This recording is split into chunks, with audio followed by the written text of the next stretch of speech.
The city of Pittsburgh launches its own city-run trash service this week. I'm Samantha Walker, and I'll have that story coming up.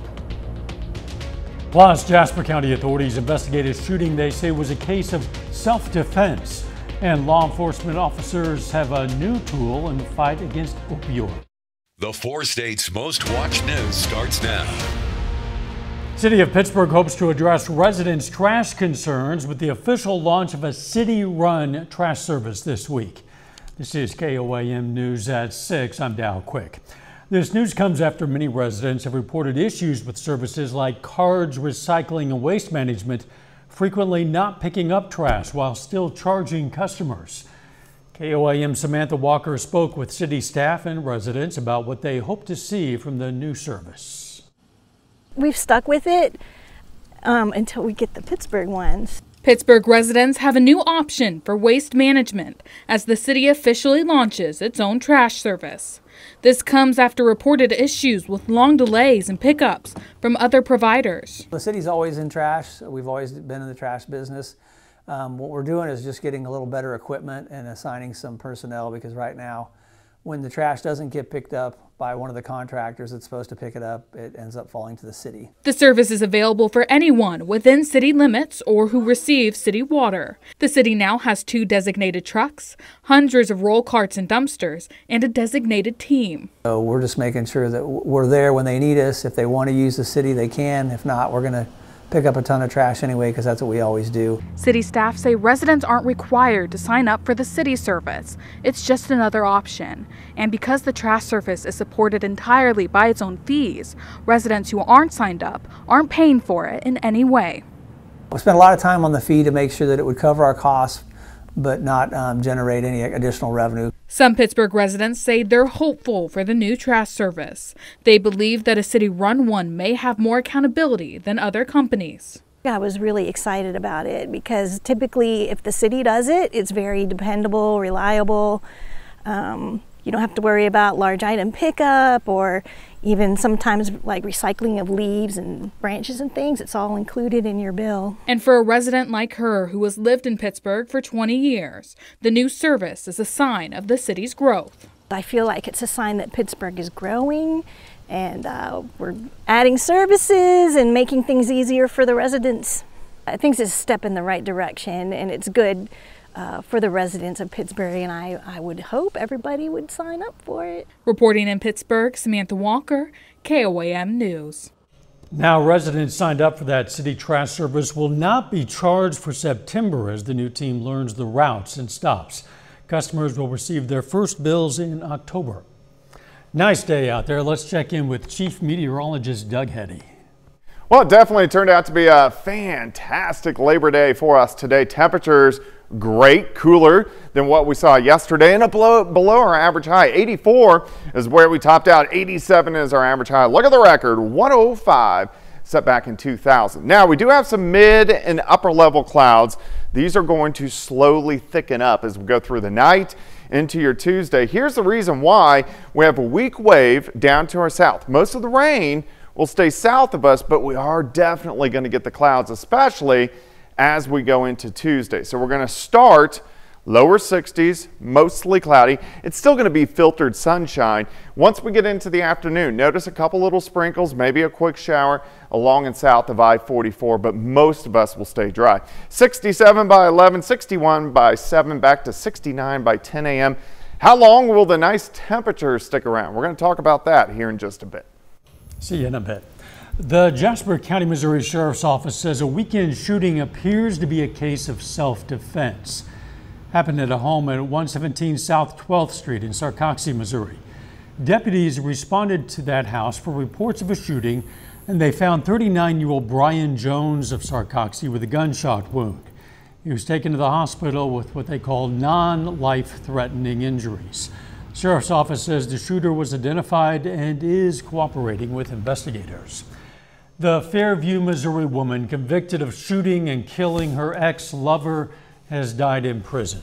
74-year-old Connie Sanders Ford was serving a life sentence at Chillicothe Women's Prison for the 2015 murder of 58-year-old John Jordan of Granby.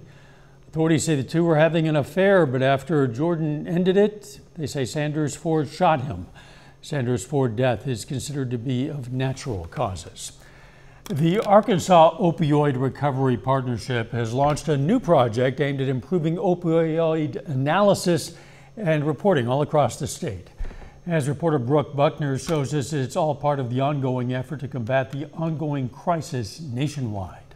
I think it's so important of having data that's timely, helps people get to where they need to get. Now, communities across the state have this new tool to help them get that data more efficiently. It's called TrueNarc, and it will help schools, college campuses, and law enforcement agencies to easily analyze dangerous drugs at no cost. Our mission is to distribute those opioid funds that came in for cities and counties respectfully out to organizations that will fill in the gap of solving the opioid epidemic in our state. Kirk Lane with the Arkansas Opioid Recovery Partnership says in our state alone, 429 people died as a result of the opioid epidemic last year, and 70% of those deaths were caused by synthetic opioids like fentanyl. So one of the gaps that we realized, and the reason that we brought this project forward, is understanding and knowing what your enemy is half the battle. So now, instead of waiting months to find out what a substance is, it can be identified within just a few minutes with TrueNarc. Using the technology to push that investigation forward makes communities safer, it makes law enforcement or it makes people that will be utilizing these instruments safer, and it'll give family answers quickly. Sergeant Tanya Soul with the Lonoke County Sheriff's Office says her department has had this device for 4 years, and they use it on a regular basis. She says this is a game changer for increasing safety for not only the public, but for deputies too, since you don't have to open the drug to find out what it is. You want to hold the substance directly up to it, and then once you hit scan, it starts to analyze it and it starts to scan it. It's not been productive to figure out what happened last year. We got to know what's happening right now, and that's the beauty of these devices. Coming up, Uniontown, Kansas celebrates Labor Day with 2 parades and a picnic. Plus, how a new AI security robot is making a shopping center in Kansas City safer. The 119th Old Settlers Weekend wrapped up in Uniontown, Kansas today, including a dinosaur on a unicycle. Residents and visitors participated in a car show, children's parade, picnic in the park as well. The event also saw vendors from throughout the community set up to sell handmade goods such as bows and jewelry and artwork. Old Settlers Weekend included several raffles to benefit various causes in the area. One shopping center in Kansas City has greatly increased safety by employing a security robot. It's busted plenty of criminals, but don't worry if images of the enforcement droid in RoboCop pop into your head. As Brian Johnson reports, it doesn't quite work like that. Hello, Kansas City. Security has a new look at Brightwood Center when it comes to stopping crime. We're the best in the business. This 5-foot-tall, 600-pound robot on wheels is named Marshall. Even the toughest bodybuilder can't pick up Marshall and move him. He's built on a smart car frame. The definition of artificial intelligence security guard. He has cameras in every direction, records 24/7. He's the only unit of its kind in public anywhere near Kansas City. It is new to the Midwest. You do not see it here. Marshall reads license plates. He even knows who you are when you walk by. Anything that has an IP address, that IP address goes back to somebody. Marshall doesn't pack heat. There's no lightsaber, no taser, but he has caught real criminals. Marshall was able to provide the IP address and the license plate to the getaway car. Amanda Bellamere is the property manager. At first, she doubted people would like him. And the first thing out of my mouth was, no, it's not going to work. Now 4 months in, she says he's reduced crime by about 50%. I feel safer with it, most definitely, when I'm coming out from that gym late at night. Shoppers like the idea, especially after they get over what can be an awkward introduction. This area has always gotten a bad rap. Always gotten a bad rap. Bellamere says those days are over. Now they hope to be a destination place, especially for tailgaters heading to the game or World Cup. When it comes to this area, this is the safest area. Yeah, this is the safest shopping center. Doug is next with a complete look at your forecast. And later, Missouri Southern football holds its weekly press conference as the Lions get set for a rivalry match this weekend against Pitt State.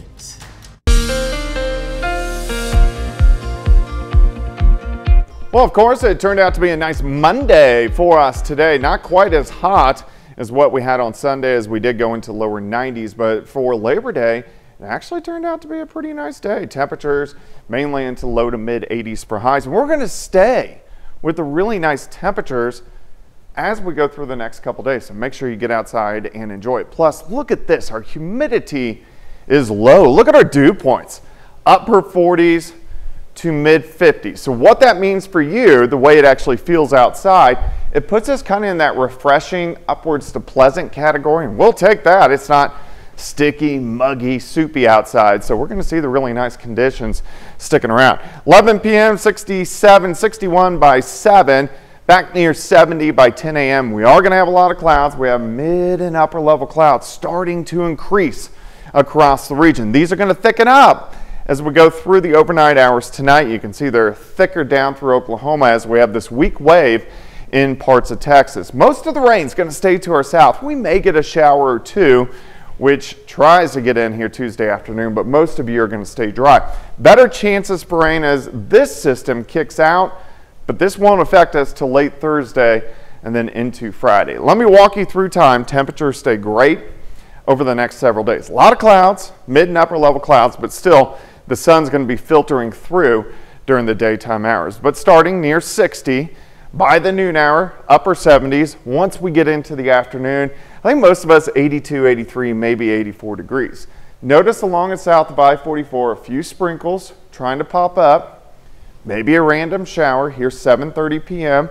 Still a couple showers, southern counties, Grand Lake, over to Table Rock Lake, through the night, and then into Wednesday morning. But once we get to Wednesday afternoon, sunshine returns, right back into the mid 80s for highs. Day planner for you Tuesday, 61 in the morning, 77 by noon. High temp, very comfortable, very similar to what we saw today. Let's go through the rest of the week. By Thursday, some spotty little thunderstorms starting to pop up late in the day. Better chances rolling in Thursday night. We've got to watch that as well. Arrowhead, of course, the Chiefs kick off on Thursday evening, but scattered thunderstorms start to work in by the time we head into Thursday night, lasting into Friday morning, and then clearing out once we get into Friday afternoon. So temperatures all week long look fantastic, even into Saturday. Look at this, high temps 80 to about 82 degrees. And plenty of sunshine. How long will this stick around? Well, it's always going to change. Here's the reason why. Upper level flow out of Canada gives us those cooler, more refreshing temperatures. But once we get into early next week, high pressure starts to head back in, and as it does so, of course, the heat will start to return. 80s all this week. We are going to have some rain chances late Thursday into Friday. But then it starts to heat back up next week, which is week 2 of September, and week 3 before we go back down the 4th week of September. So make sure you enjoy the fantastic temperatures this week. 84 tomorrow, 87 on Wednesday, upper 80s Thursday and Friday, and then 82s over the weekend. Dow? Temps looking great. Still ahead, we're going to hear from the Joplin Eagles softball team ahead of their home opener. And we catch up with Missouri Southern football as the team prepares for this year's Miners Bowl against Pitt State. Brock Baldridge has that story and more coming up.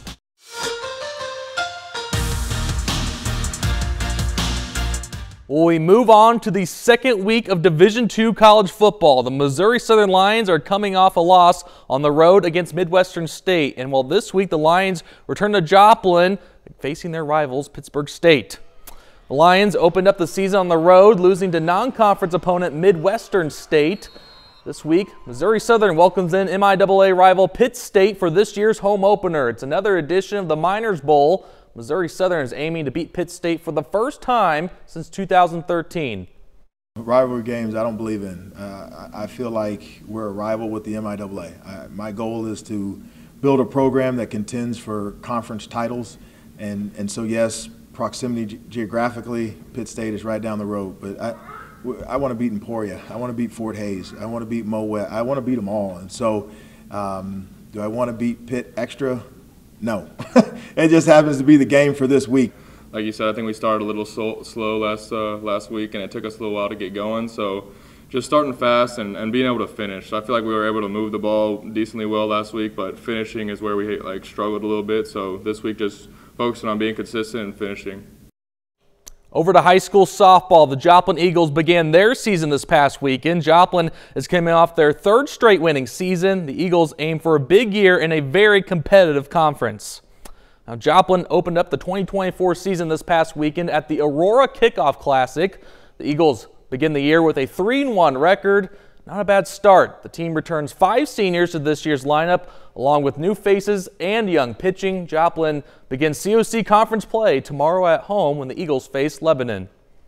So we've got a lot of new faces, but overall, so far the start to the year's been good. We started out the weekend 3-1 and played some good softball and against some good competition. So we're very excited about what the year could bring.